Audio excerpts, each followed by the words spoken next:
Everyone, this is Veronica. आज जो topic हम डिस्कस करेंगे वो है यूएस सस्पेंड्स 26 चाइनीज़ फ्लाइट्स। तो ऐसा क्या हुआ कि यूएस ने 26 फ्लाइट्स चाइना से आने वाली जो हैं, या चाइनीज़ फ्लाइट्स कह लीजिए, चाहे वो यूएस टू चाइना चल रही हैं या चाइना टू यूएस जैसे भी आ रही हैं, जो भी रूट है उनको सस्पेंड कर दिया है। तो इसके बारे में हम डिटेल में जानेंगे। आपकी कोई भी क्वेरी हो आप मुझसे कनेक्ट कर सकते हैं टेलीग्राम पे, because I feel together we can make a huge difference. Now see, print media में भी आपको अलग अलग जगह ये न्यूज़ देखने को मिलेगी कि यूएस ने चाइनीज़ की 26 चाइनीज़ फ्लाइट्स को सस्पेंड किया। क्यों? एक रिटेलिएशन माना जा रहा है कि जो चाइना ने फ़्लाइट कैंसिल की हैं, यूएस की काफ़ी सारी फ़्लाइट्स जो हैं कोविड रूल्स के चलते उनको कैंसिल किया, तो उसका बदला लेने के लिए यूएस ने ऐसा किया। तो इस पूरे मामले को हम देखते हैं। देखिए, जब से पैंडेमिक आया है, कोरोना वायरस आया है, सब ने चाइना को बहुत ब्लेम किया, लेकिन चाइना ने भी बहुत सफ़र किया है। और अब चाइना ने बहुत ही strict rules and policies Covid के लिए रखी हैं अपने देश में। जो लोग एंटर कर रहे हैं उनके लिए, जो फ़्लाइट्स आ रही हैं उनके लिए, अपने एथलीट्स के लिए, सबके लिए बहुत ही स्ट्रिक्ट पॉलिसीज़ रखी हैं। आज जब बाकी ग्लोबली अगर आप देखेंगे, कोई और देश है, हम लोगों ने कोरोना वायरस के साथ, कोविड के साथ जीना सीख लिया है। हमारे कोई भी रूल्स एंड रेगुलेशंस हैं, कोई गैदरिंग्स हैं, वो अब ये चीज़ मान के हो रही है that yes Covid is around, हमने कैसे उससे बचना है। लेकिन बहुत स्ट्रिक्ट रूल्स एंड पॉलिसीज से अब बहुत ज़्यादा राहत जो है वो मिल चुकी है बाकी देशों में, लेकिन चाइना में ऐसा नहीं है। अब यूएस डिपार्टमेंट ऑफ ट्रांसपोर्टेशन जो है, उन्होंने 26 फ्लाइट्स को सस्पेंड किया। और यहाँ पे डिस्प्यूट था बीजिंग की जो स्ट्रिक्ट पॉलिसीज़ हैं कि जो भी ट्रैवलर्स चाइना में जा रहे हैं और वो पॉजिटिव आ रहे हैं कोविड-19 के लिए, उसके लिए बहुत ही स्ट्रिक्ट पॉलिसीज़ हैं। तो एक रिटेलिएटरी मूव जो है वो माना जा रहा है। अब इन्होंने जो सस्पेंड की है ना, जो फ़्लाइट्स, देखिए 19 चाइना बाउंड फ़्लाइट्स हैं जो कि लॉस एंजलिस से चलती हैं, और 7 चाइना ईस्टर्न फ़्लाइट्स हैं जो कि न्यूयॉर्क से चलती हैं। अब चाइना का जो एक्शन है, यूएस का मानना है, वो पब्लिक इंटरेस्ट के खिलाफ है, और उन्होंने कहा कि इसके खिलाफ तो एक्शन लेना बनता ही था।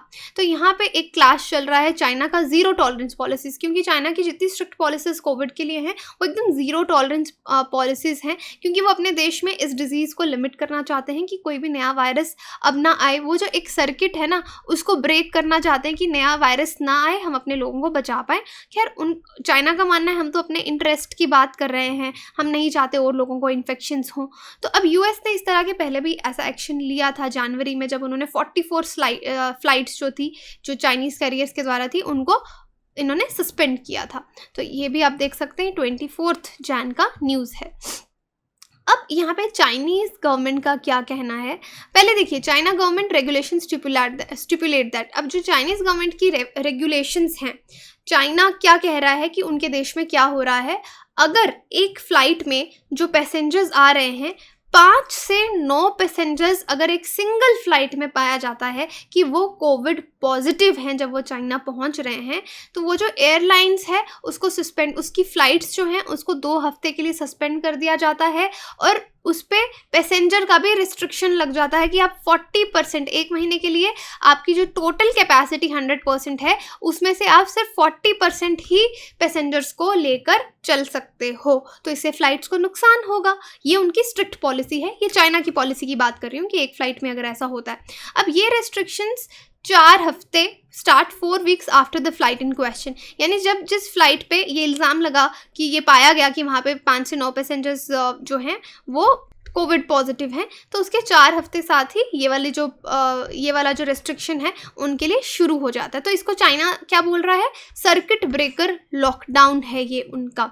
अब चाइनीज़ एम्बेसी, उनका क्या इस पे जो यूएस ने बैन लगाया है उस पर उनका क्या कहना है। उनका मतलब, वो कह रहे हैं कि यूएस बहुत ही इररिस्पॉन्सिबली एक्ट कर रहा है, उसने हमारी फ़्लाइट्स को जो है वो सस्पेंड कर दिया, उसके पीछे कोई उनके पास खास रीज़न नहीं है। चाइना कह रहा है हम जो भी कर रहे हैं, हम यूएस की फ़्लाइट्स को टारगेट करके नहीं कर रहे, ये रूल्स हमारे किसी भी फ्लाइट पे लागू होते हैं, चाहे वो यूएस से आ रही है, यूके से आ रही है, कहीं से भी आ रही है, सब पे लागू हो रहा है। बट जो यूएस है वो चाइना को बिल्कुल पिन पॉइंट यहाँ पे टारगेट कर रहा है। और चाइनीज़ एम्बेसी का कहना है कि वो सर्किट ब्रेकर मेजर्स जो हैं वो लगा रहे हैं, और उनके जो रूल्स हैं वो बहुत ही फेयर एंड ट्रांसपेरेंट है, क्योंकि वो सबके लिए हैं। अब चाइना की ज़ीरो कोविड पॉलिसी क्या है? इस पॉलिसी में जो सिटीज़ हैं वहाँ पे लॉकडाउन्स हैं, जहाँ पे बहुत लोग पॉजिटिव आ रहे हैं, स्ट्रिक्ट मेजर्स लेने के लिए बोला है। अगर कोई पॉजिटिव आता है उसको सोशल आइसोलेशन में रखा जाता है, उसकी फैमिली से उसको अलग कर दिया जाता है। तो ऑब्जेक्टिव आप समझिए कि वो इन्फेक्शंस को कम करना चाहते हैं, वायरस को एलिमिनेट करना चाहते हैं, इसलिए एक ड्रैकोनियन मेजर्स जो हैं वो ले रहे हैं, क्योंकि वो कह रहे हैं हमारी इकोनॉमी भी रिवाइव करे, ताकि हम भी अपनी सोशल इंटरेक्शंस जल्द से जल्द शुरू करें, जब ये कोविड पॉजिटिव वाला पूरा सीन है वो ख़त्म हो जाए। अब बीजिंग में कहा जा रहा है more than 20 people must get an officially sanction PCR test every 3 days। तो 20 मिलियन पीपल हर 3 दिन में आपको PCR टेस्ट कराना है। अगर आप जहाँ पे भी जा रहे हैं आपको रिपोर्ट दिखाना है कि आप कोविड नेगेटिव हैं। और चाइना ने बाहर की दुनिया से बहुत ज़्यादा कट ऑफ कर लिया है लास्ट 2 सालों से। फ़्लाइट्स भी आप देख रहे हैं, इतनी सारी रिस्ट्रिक्शंस वो लगा रहे हैं, और एक मेजर ब्लो यहाँ पे आपको ग्लोबल इकोनॉमी को भी देखने को मिलता है, क्योंकि ऑब्वियसली हर देश को फ़र्क पड़ा कोविड से। लेकिन अब जब बाकी देश कोविड के साथ जीना सीख रहे हैं, चाइना ने अभी भी अपनी पॉलिसीज़ को लूज़ नहीं किया है। तो यहाँ पे अभी रिसेंटली एक और बहुत कंट्रोवर्सी हुई थी। चाइनीज़ वुमेन वॉलीबॉल टीम थी जो यहाँ पे उनके मैचेस हुए, और वहाँ पे आप देखेंगे कि चाइनीज़ वुमेन जो हैं प्लेयर्स, उन्होंने मास्क पहना हुआ है। यहाँ पे पिक्चर में आपको क्लियरली दिख रहा है। इसके बाद इस पर बहुत कंट्रोवर्सी हुई कि भाई जो एथलीट्स हैं, जब वो खेल रहे हैं, ऑलरेडी कम ऑक्सीजन जा रहा है, दे आर फीलिंग ब्रेथलेस, तो चाइना को इतना क्या हुआ? उनको समझ नहीं आ रहा कि उनके एथलीट्स जो इतनी मेहनत कर रहे हैं उनको बोलें कि आप मास्क उतार लीजिए। इतना भी स्ट्रिक्ट होना क्या हुआ? तो बाद में खैर उन्होंने बयान दिया उनकी तरफ से कि हम अपने प्लेयर्स को बताना भूल गए थे, बिकॉज हमको रूल्स नहीं मालूम थे, क्योंकि चाइना में तो सबको मास्क पहनना है। तो उनके प्लेयर्स ने क्या किया? वो खेलते हुए भी मास्क पहन के रखा। देखिए, इससे कोई भी इंसिडेंट हो सकता है। अगर ऑक्सीजन उनको प्रॉपर नहीं मिल रही है, कोई फेंट हो सकता है, बीमार पड़ सकता है, anything would happen, because already बहुत ही स्ट्रेनस एक्सरसाइज है खेलना, आपको ज़्यादा ऑक्सीजन की ज़रूरत है। और मास्क पहन के आप देखेंगे हमें वैसे ही सांस लेने में तकलीफ होती है। तो ये लेटेस्ट एग्जांपल है उनकी ज़ीरो टॉलरेंस पॉलिसी की। लेकिन बाद में खैर उन्होंने अब खुद को डिफेंड किया, क्योंकि बाकी के जो पहले राउंड में उन्होंने मास्क पहन के रखे, और दूसरे तीसरे राउंड में मास्क उतार दिए प्लेयर्स ने, क्योंकि तब लोगों ने भी कहा होगा काफ़ी बैकलैश का सामना उनको करना पड़ा। बट देन चाइना के लोगों ने कहा कि उन्होंने खुद को प्रोटेक्ट करने के लिए मास्क पहना था, हमको पता नहीं था, बाद में उनके मास्क जो थे वो उतरवा दिए गए थे। सो यहाँ पे अगर आप देखेंगे इंटरनेट पे बहुत ज़्यादा ये वायरल हुआ ये चीज़ कि this is not a good thing, आपको प्लेयर्स के बारे में भी सोचना चाहिए। तो यहीं पे यही बात हो रही है कि चाइना की जो स्ट्रिक्ट कोविड पॉलिसीज़ हैं उसका क्रिटिसिज्म हर जगह हो रहा है, क्योंकि उससे ग्लोबल इकोनॉमी को भी फ़र्क पड़ रहा है, जो पैसेंजर्स ट्रैवल कर रहे हैं उनको फ़र्क पड़ रहा है। फ़्लाइट्स जो ये लोग बार बार कैंसिल कर देते हैं, सस्पेंड कर देते हैं, या बोलते हैं 40% पैसेंजर ही कैरी कीजिए, उसमें भी फ़्लाइट्स का भी नुकसान हो रहा है। तो इसीलिए यूएस ने भी एक ये रिटेलिएटरी मूव चाइना के खिलाफ लिया है, उनकी 26 फ़्लाइट्स को सस्पेंड करके। नाउ लेट्स सी कि अब चाइना इसके आगे क्या करता है।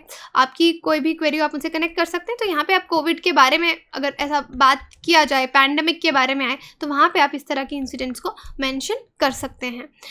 You can crack your UPSC bye preparing with Unacademy with us. यहाँ पे इंडिया के बेस्ट एजुकेटर्स आपको पढ़ाएंगे। यू हैव ग्रेट चॉइस कि आपको कहाँ से पढ़ना है। और सबसे बढ़िया बात जो अभी चल रही है, 29 अगस्त टू 31 आपको 20% डिस्काउंट मिल रहा है। बार बार इतना बड़ा डिस्काउंट नहीं आता है।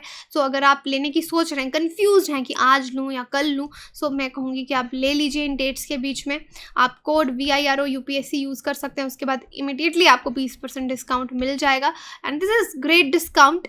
घर पे बैठ के आपको पढ़ना है, और आप प्लस सब्सक्रिप्शन या आइकॉनिक सब्सक्रिप्शन में से किसी को भी चूज़ कर सकते हैं। बिगिनर्स को तो मैं रिकमेंड करूँगी आइकॉनिक, बिकॉज यहाँ पे आपको एक मेंटोर दिया जाता है जो आपकी प्रिपरेशन में मदद करता है। रेस्ट, जब तक आप कोई टेस्ट नहीं देते आप अपनी प्रिपरेशन को एसेस नहीं कर सकते। So giving test is very important. So Unacademy Combat brings you such mock test. 50 question आपको 60 मिनट्स में करने हैं। 28 अगस्त को है 11 AM। स्कॉलरशिप्स भी यहाँ पर आपको दी जाती हैं। और अनअकैडमी को चुनने का रीज़न, मेरा फेवरेट रीज़न जो हर बार मैं डिस्कस करती हूँ, बहुत सारे एडुकेटर्स हैं, आपको जिससे भी पढ़ना आप पढ़ सकते हैं। बेस्ट एडुकेटर्स अवेलेबल हैं, बैचेस शुरू हो रहे हैं। आपके पास दोनों ऑप्शन रहते हैं कि आप सेल्फ स्टडी कीजिए या फिर खुद को बैच में एनरोल कीजिए। बैच में एनरोल करने का फ़ायदा ये रहता है कि एक स्ट्रक्चर्ड वे में आपका प्रिपरेशन आगे बढ़ता रहता है। अगर आप एक बार पैसे नहीं देना चाहते तो आप EMI पे ले सकते हैं। 0% EMI है यहाँ पे। सो आई थिंक जितना पैसा आपको कोर्स का है उतना ही देना, कोई इंटरेस्ट आपको नहीं पड़ेगा। और अगर आप 2 साल या उससे ज़्यादा का सब्सक्रिप्शन लेते हैं, देन नेक्स्ट 1 साल जो है, अगर आप अपनी प्रिपरेशन से सैटिस्फाई नहीं हैं, तो आपको एक्सटेंशन भी मिलता है। Again remember the code VIROUPSC for the 20% discount, okay, for the maximum discount. Thank you so much.